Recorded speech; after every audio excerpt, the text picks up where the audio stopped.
Banyak ya obatnya, pusing Banyak, ya, banyak. pusing saya. Makanya saya nggak mau ngambil penyakit dalam, pusing saya. Terlalu banyak obatnya gitu ya. Kalau orang pintar kayak dokter Badar, oke lah, karena saya biasa-biasa aja. Saya Itu. mendingan patah tulang, pasang pen, selesai, udah jalan gitu.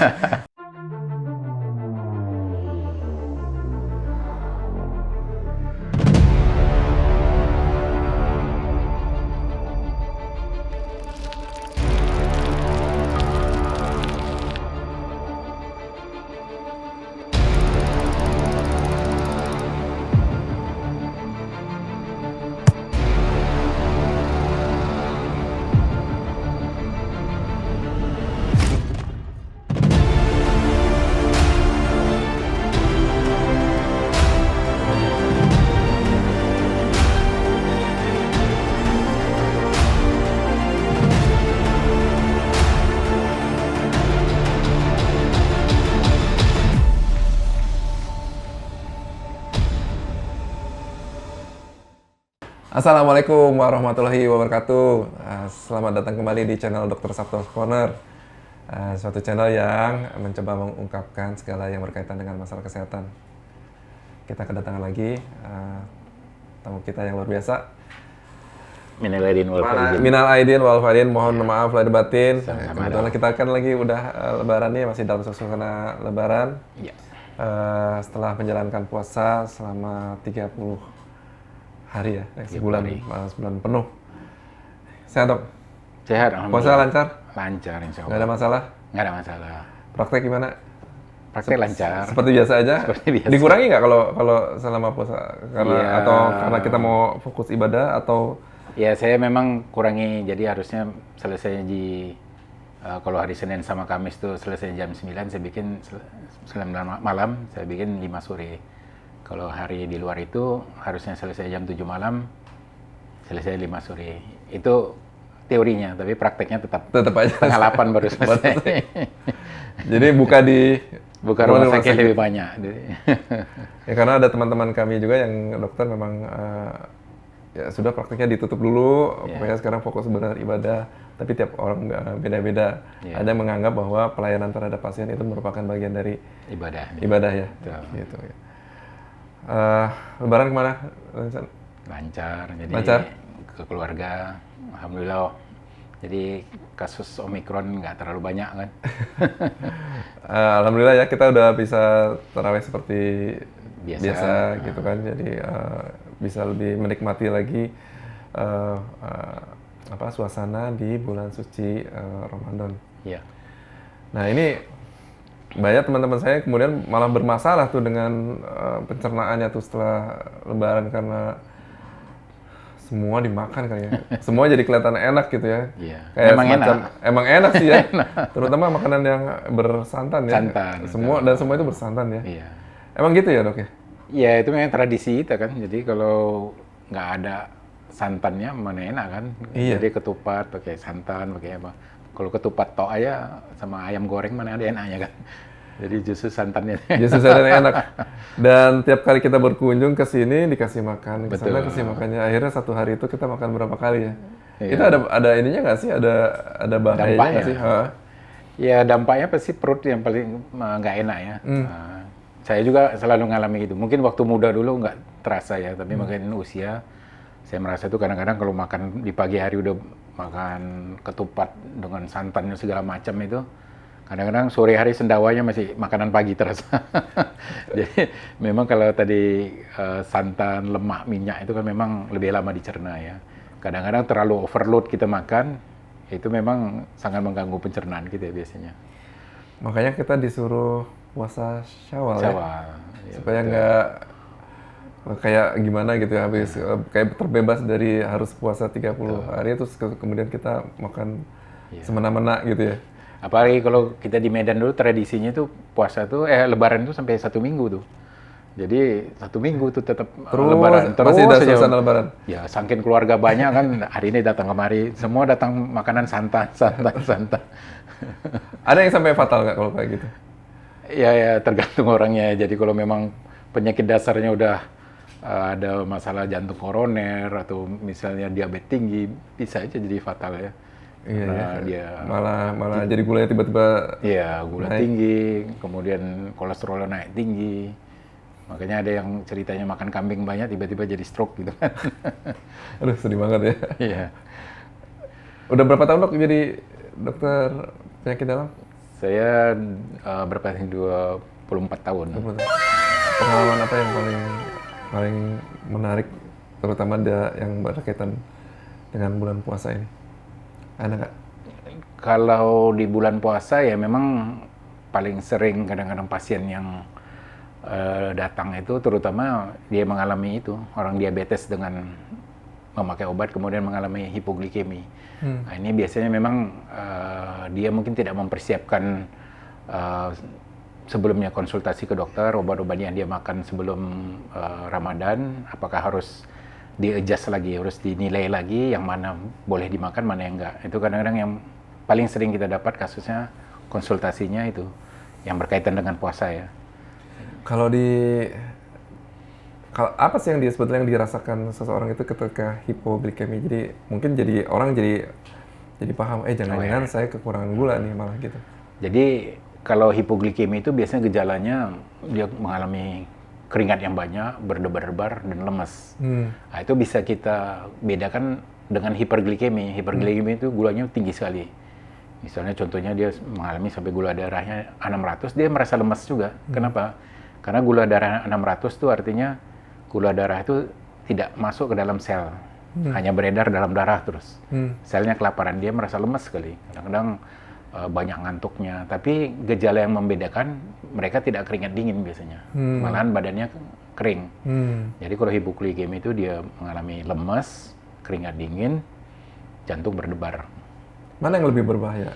Gulanya terlalu tinggi atau gulanya sangat rendah? Ya dua-dua bahaya. Kalau dia sangat ekstrim tingginya, ya dia bisa menjadi kadang-kadang koma hiperosmolar ya.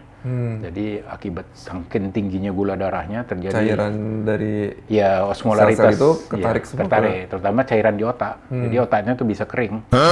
Jadi koma hiperosmolar itu sangat berbahaya dan mengancam, biasanya kasusnya berakhir dengan kematian. Kalau hipo juga cukup bahaya. Kenapa? Selain dia hipo, itu biasanya insiden serangan jantung ataupun penyakit stroke tuh sangat tinggi pada orang hipo. Kenapa? Waktu dia mengalami hipoglikemi, itu stres hormon kan keluar tuh dok ya. Kortisol, adrenalin, norepinefrin, itu akan keluar. Fungsinya memang dia supaya menaikkan gula darah, tapi di lain sisi hormon-hormon tadi itu menyebabkan jantung itu berdetak cepat, pembuluh darah jadi vasokonstriksi. Jadi kalau dia udah punya problem koroner mungkin menyempit 90%, begitu dia mengalami hipo, dia bisa dari serangan jantung. Dari serangan jantung karena menutup semua gitu jadi. Betul. Nah, jadi kalau kita berpuasa, kita juga harus tahu tanda-tanda yang kemudian supaya kita lebih berhati-hati ya. Betul.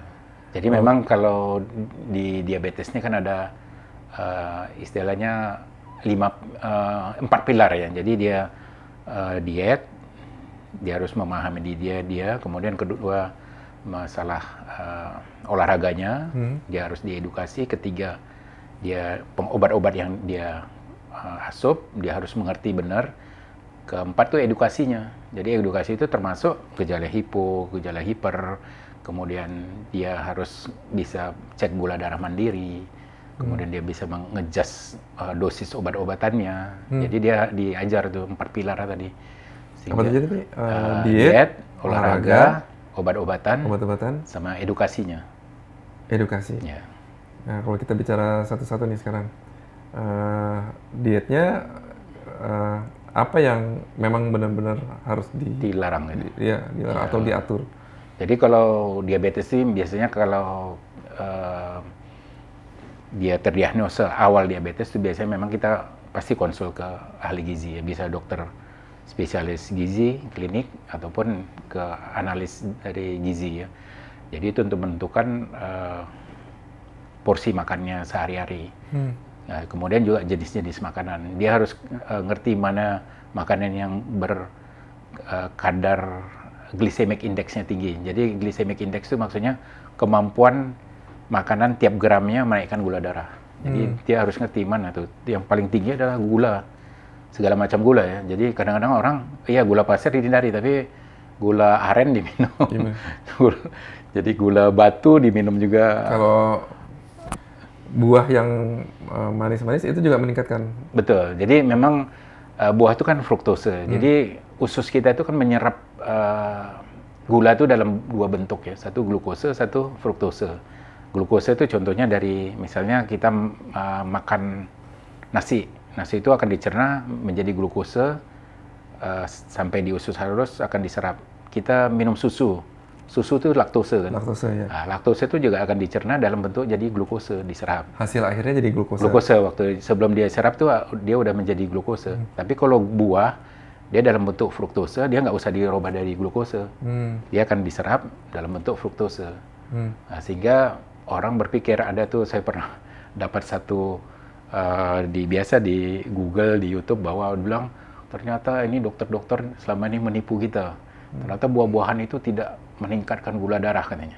Ya, dia kasih glukose di dalam minuman, dia cek kadar gulanya sekian, kemudian dia masukkan fruktose, gula darahnya jadi turun.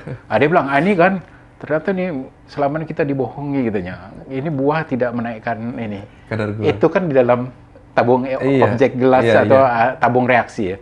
Tapi di dalam tubuh fruktose itu habis sirap akan dimasukkan ke hati, akan dirubah jadi glukose juga. Tetap juga jadi glukose ya. Makanya kadang-kadang ada orang yang makan mangga gede-gede 3 biji langsung gulanya sampai 600 gitu.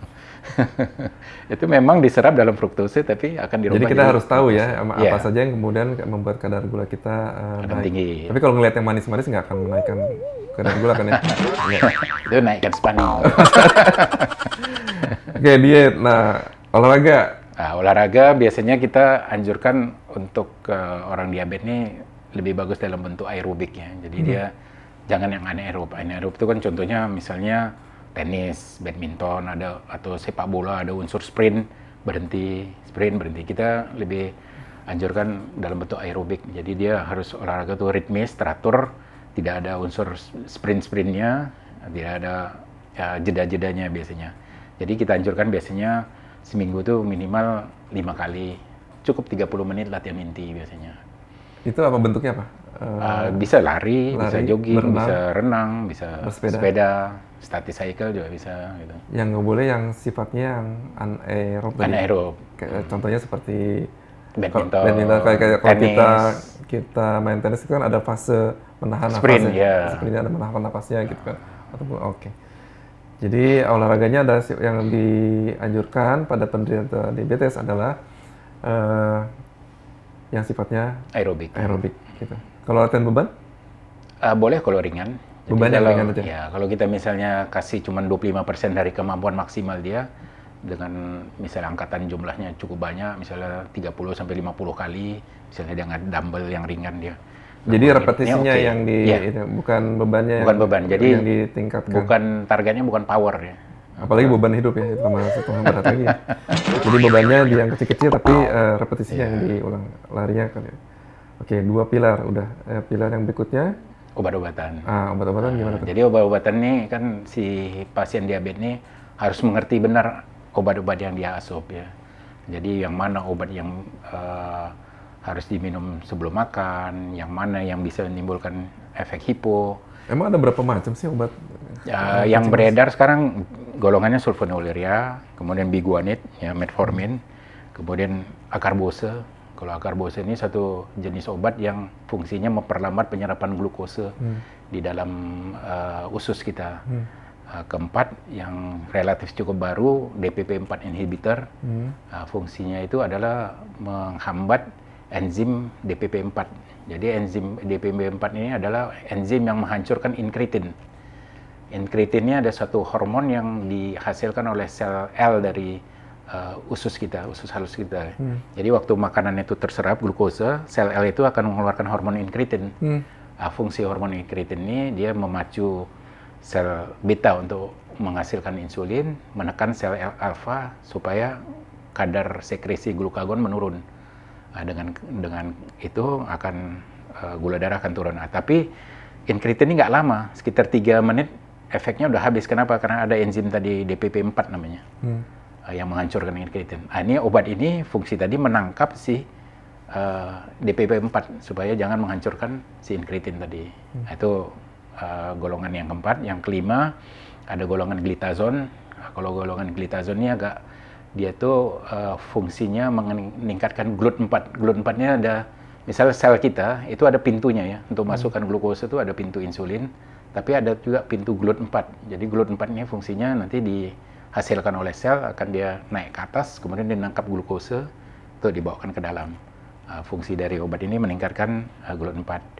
Kemudian yang terbaru sekarang ada yang GLP-1 reseptor agonis. Jadi glucagon-like peptide 1 reseptor agonis. Jadi ini yang terbaru dan yang sangat luas bisa cakupannya ya. Jadi cukup menjanjikan. Cuman sayangnya efek sampingnya kadang-kadang bikin mual, kadang-kadang nafsu makannya menurun, tapi ada efek bagusnya, jadi berat badannya bisa turun. Yang obat yang lain suntikan dalam bentuk suntikan insulin.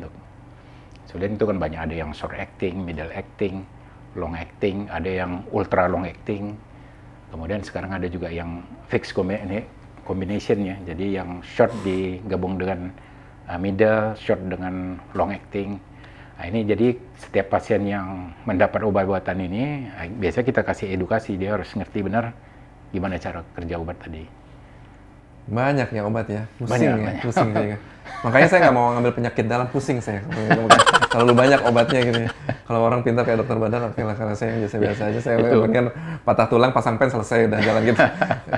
Jelas penyakitnya, jelas pengobatannya, nggak terlalu banyak macamnya, tapi itu sudah. Itu dokter sama anak saya kan dokter juga, jadi dia dokter umum. Saya bilang, masuk apanya dong? Enggak, nanti botak kepala saya. Kayaknya bisa kebakar kepala saya kalau bayangin obat aja untuk penyakit kencing manis aja udah ada yang 6 yang diminum ya tadi. Yeah. Belum lagi dengan Suntikan. obat suntikan. Dari semua itu masing-masing punya keuntungan dan kerugiannya gitu. Jadi untuk tiap orang individu belum tentu beda-beda ya. Betul. Artisnya. Seperti GLP-1 reseptor agonis, jangan dikasih pada diabetes yang kurus ya. Makin kurus nanti hilang badannya. Jadi udah ada diabetes, ada yang gemuk, ada yang kurus, ada mikir lagi gitu kan. Ini yang kurus saya harus pakainya obat yang ini gitu. Aduh, terus ada yang kaya, ada yang miskin. Jangan sama obatnya. Karena ada yang mahal. Jadi udah kencing manis, kurus, miskin lagi. Waduh, obatnya lain lagi gitu. Ya. Luar biasa. Nah, sekarang balik lagi. Nah, tadi udah nih obat, edukasi. Nah, edukasi tadi itu. Jadi edukasi itu termasuk tadi dia edukasi mengenai obat-obatan yang dia pakai, kemudian edukasi mengenai gejala-gejala hiper, kemudian edukasi mengenai cara penyuntikan insulin, kalau dia pakai insulin ataupun dia memakai GLP-1 reseptor agonis kan bentuknya suntikan juga kan.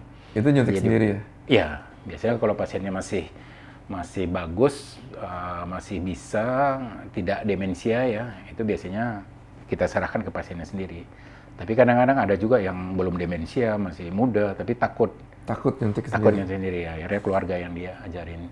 Jadi edukasi itu tidak hanya ke pasien, juga ke keluarga yang memberikan suntikan tadi.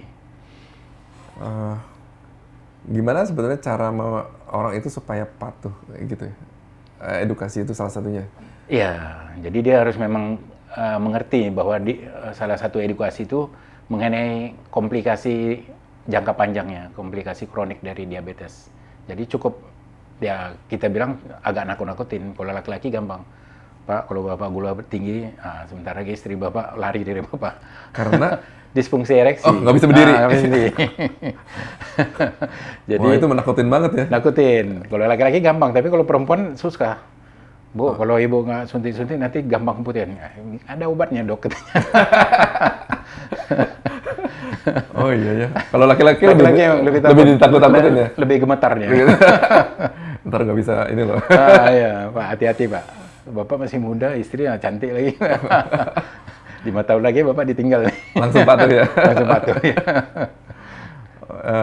Edukasi Pak. Nah, berarti kan kepatuhan itu ada pada si pasiennya, ada juga keluarganya gitu. Keluarganya, terutama pasien-pasien demensia, kan diabetes ini kan salah satu penyebab demensia dini ya. Kenapa? Karena kan diabetes itu terjadi kalau gula darah tinggi, terus pembuluh darah kan mengalami sklerosis ya, termasuk kapiler-kapiler pembuluh darah di otak. Itu biasanya oksigenasi kurang berlama-lama, terus dia mungkin mengalami terjadi kerusakan otak ya, lacunar infarct ya. Jadi kecil-kecil ada daerah-daerah yang rusak dari otak akibat kekurangan oksigen. Nah, itu menyebabkan dia gampang demensia. Nah, biasanya ini keluarga yang kita edukasi, karena yang demensia mau diedukasi nggak bisa.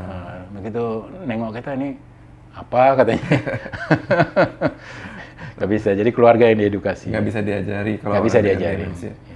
Nah, jadi saya tertarik dengan komplikasi kencing manis. Kencing manis sendiri mungkin nggak jahat ya.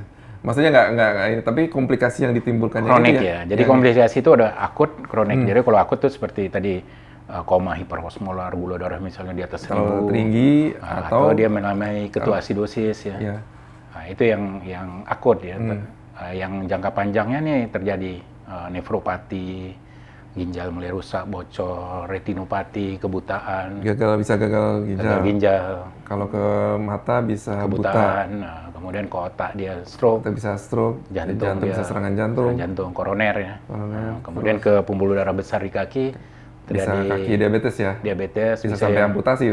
Amputasi. Jadi kaki itu bisa gangren kering ya, menghitam karena oksigen nggak masuk ke tungkai ya. Jadi aliran darahnya terganggu sehingga oksigen ke jaringannya nggak sampai, akhirnya mati. Jadi kakinya seperti kaki mayat tuh menghitam. Kalau yang basah? Kalau gangren basah itu dia masih ada oksigen masih bisa masuk, reaksi radang masih bisa timbul ya. Kakinya kemerahan, bernanah, bau. Tapi kenapa lama sekali sembuh ya tadi? Karena satu, pembuluh darahnya nggak sebaik orang normal. Kemudian kedua, oksigen yang sampai juga pasti kurang baik. Ketiga, gula yang tinggi ini kan juga memperlambat imun sistem ya. Termasuk fungsi makrofag, segala macam fungsi imun sistem kita menurun pada gula yang tinggi. Itu menyebabkan dia kadang-kadang gara-gara kaki aja bisa dirawat sampai berbulan-bulan ya untuk menyembuhkan kakinya. Ya, jadi sel darah putihnya juga terganggu fungsinya.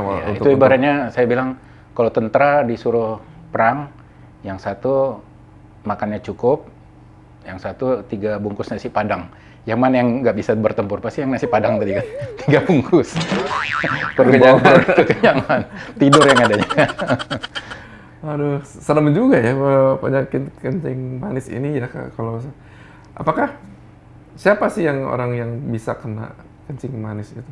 Biasanya tuh ada satu yang paling tinggi adalah diabetesnya, terbanyakan diabetes tipe 2. Diabetesnya ada 4 tipe ya, tipe 1, tipe 2, diabetes tipe lain, sama gestasional diabetes. Nah, jadi gestasional diabetes ini diabetes yang timbul pada saat dia hamil.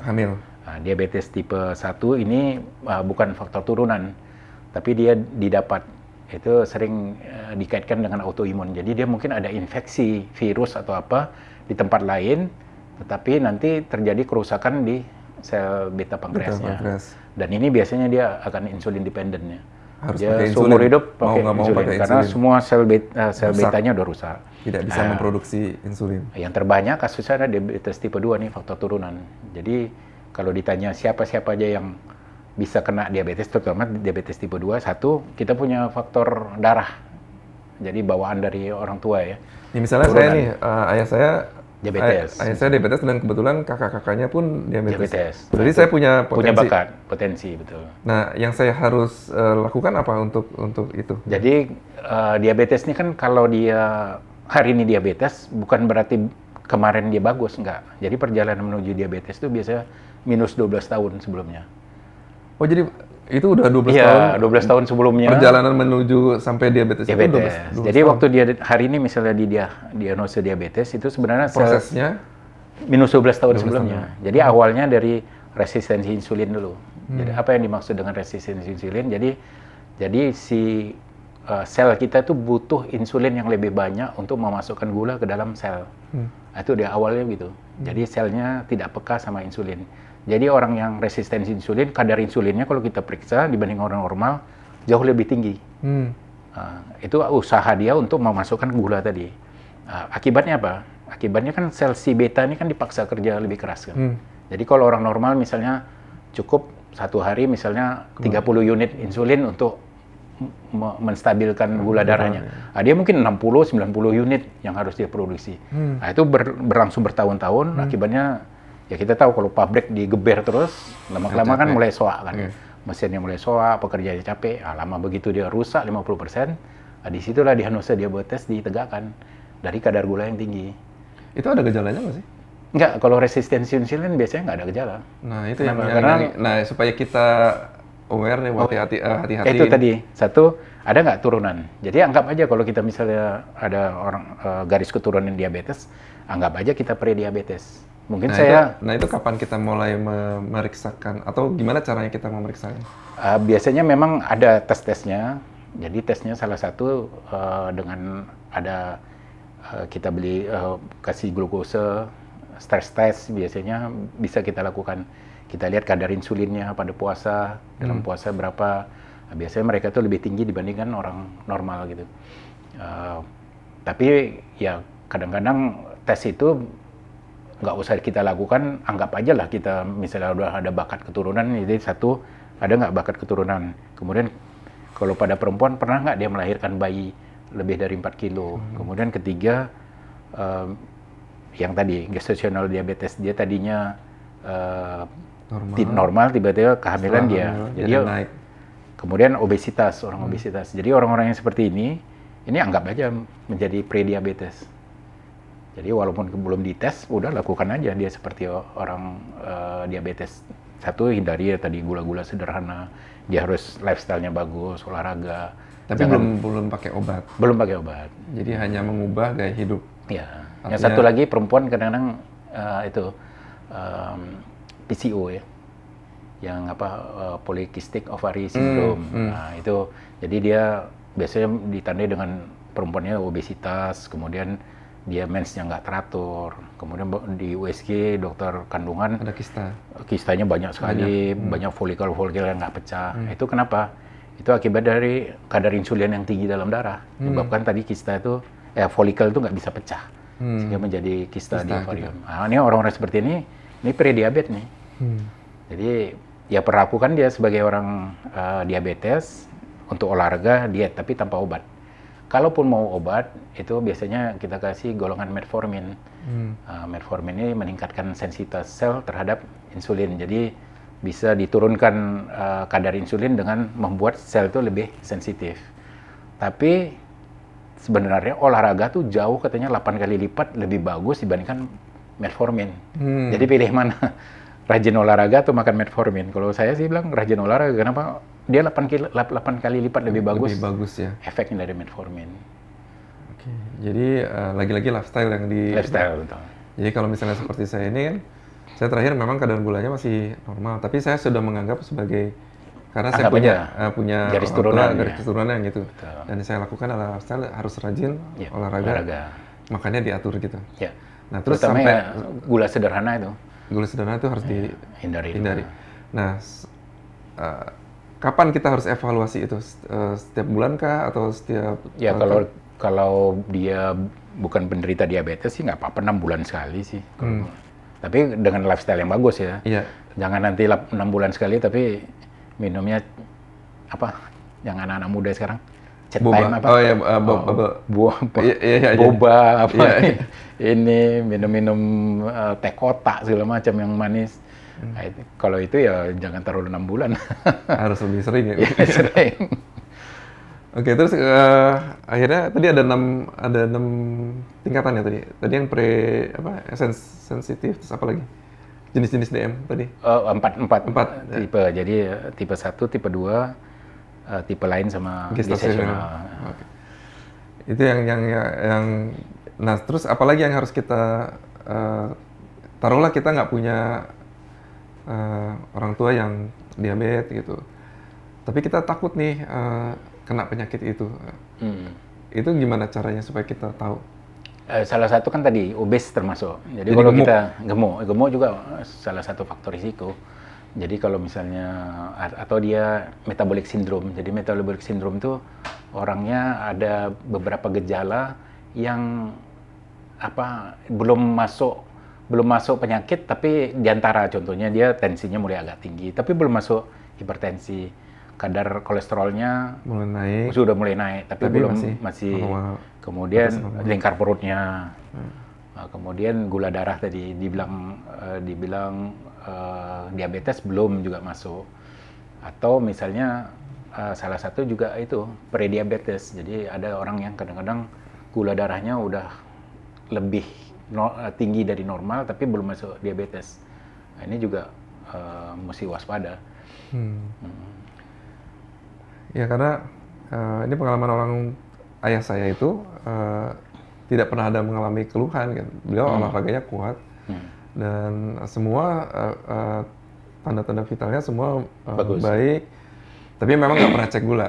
Nah itulah ya. Sampai suatu ketika kena serangan jantung, dicek tiba-tiba memang gulanya udah sangat tinggi gitu. Baru tahu bahwa saat itu memang gula darahnya tinggi waktu itu. Jadi gini, dulu kalau khasnya diabetesnya kan 3P itu ya, poliuri, polipagi, polipsi. Jadi dia banyak buang air kecil, kencing, dia banyak rasa haus, dia banyak rasa lapar. Tapi itu gejala itu yang klasik, tapi banyak sekali pasien nggak mengalami. Dulu setiap gula darah tinggi, dipikirkan gula itu kan dibuang oleh ginjal.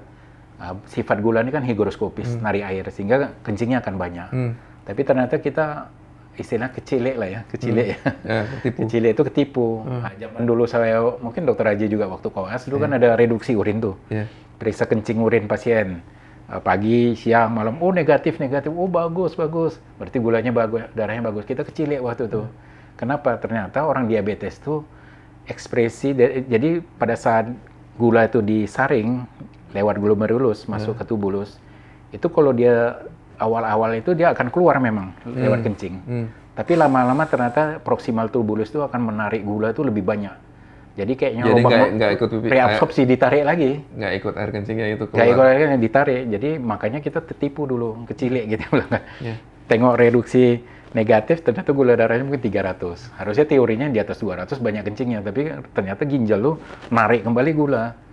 Sehingga itu nggak bisa dipakai patokan. Itu yang kadang-kadang gejala klasik tadi bisa nggak muncul pada pasien-pasien, apalagi dia naiknya nggak mendadak ya, sedikit. Kadang-kadang tanpa gejala memang. Saya juga pernah dulu dapat pasien udah gagal ginjal stage 4 menjelang mau 5, baru tahu dia diabetes. Dia nggak pernah merasa apa-apa. Itu perlunya medical check up tuh, Dok. Perlu ya. Kadang-kadang gejala klasik tuh nggak bisa keluar gitu, ada yang nggak keluar gitu. Terakhir nih, prognosis dari penyakit orang diabetes. Misal saya ada penderita diabetes, itu ada harapan untuk sembuh nggak sih? Kalau diabetes tipe 1 pasti nggak, dia insulin dependent kan. Tapi kalau diabetes tipe 2, bukan sembuh tapi terkontrol istilahnya. Jadi memang nggak pernah bisa benar-benar sembuh gitu ya? Kenapa? Karena kan waktu dia didiagnosa diabetes, kan 50% udah rusak tuh sel beta. Nah, kalau diabetes tipe lain, itu ada harapan sembuh. Itu contohnya misalnya dia ada satu tumor yang menghasilkan, meningkatkan gula darah, kemudian tumor itu dioperasi, kemudian gula darahnya kembali normal. Atau dia misalnya mengalami seperti penyakit Cushing syndrome, begitu penyakitnya diatasi, gula darahnya normal. Atau dia on terapi steroid. Jadi dia minum steroid, misalnya penderita lupus nih, kasih steroid, terus dia menjadi diabetes. Tapi begitu di switch misalnya ke obat-obatannya nggak naikkan gula darah, steroidnya di stop, dia akan kembali normal lagi. Jadi yang diabetes tipe lain itu bisa sembuh. Diabetes gestasional juga sembuh. Kenapa? Begitu dia hamil, melahirkan, dia akan normal kembali. Cuman ingat, ibu-ibu yang gestasional diabetes, dia akan potensi akan menjadi diabetes tipe 2 nantinya itu. Bisa menetap itu diabetesnya. Nah, jadi dia awalnya mungkin dia sembuh, tapi nggak tahu 5 tahun lagi dia jadi tipe 2. Jadi kalau dia menjadi gestasional diabetes pernah mengalami, dia harus diperlakukan sebagai penderita diabetes setelah dia melahirkan nanti. Tetap dia harus diet, olahraga segala macam supaya dia jangan jatuh ke tipe 2 tadi. Ya. Jadi harapan sembuh itu nggak ada, tapi terkontrol ada. Kita harus berdamai ya dengan Ya. dengan penyakit kencing manisnya. Jadi harus ikhlas menerima kencing manisnya, tahu bahwa dia tidak Hilang. nah, gimana supaya kita memotivasi orang agar patuh selain ditakut-takuti yang nggak bisa berdiri tadi? Ya itu tadi kalau edukasi dia kan tahu ya bahwa komplikasi tadi ya, komplikasi terutama jangka panjangnya tadi. Nah, Itu ada grupnya, ada grup apa? Ada. Jadi Biasanya kalau beramai-ramai orang bisa saling memotivasi gitu. edukator biasanya memang ada kalau di beberapa center kayak di Cipto itu memang biasa dikumpulkan pada hari apa mereka dikumpulkan Sesama penderita diabetes itu. Nah, jadi Terus dikasih edukasi. ya dikasih edukasi. Ada senam diabetes Ada juga senam diabetes biasanya tiap minggu biasanya dilakukan ya untuk memotivasi. Tapi itu sebenarnya nggak cukup ya kalau seminggu sekali. Dia harus nambah lagi minimal 4 kali lagi olahraganya. Oke.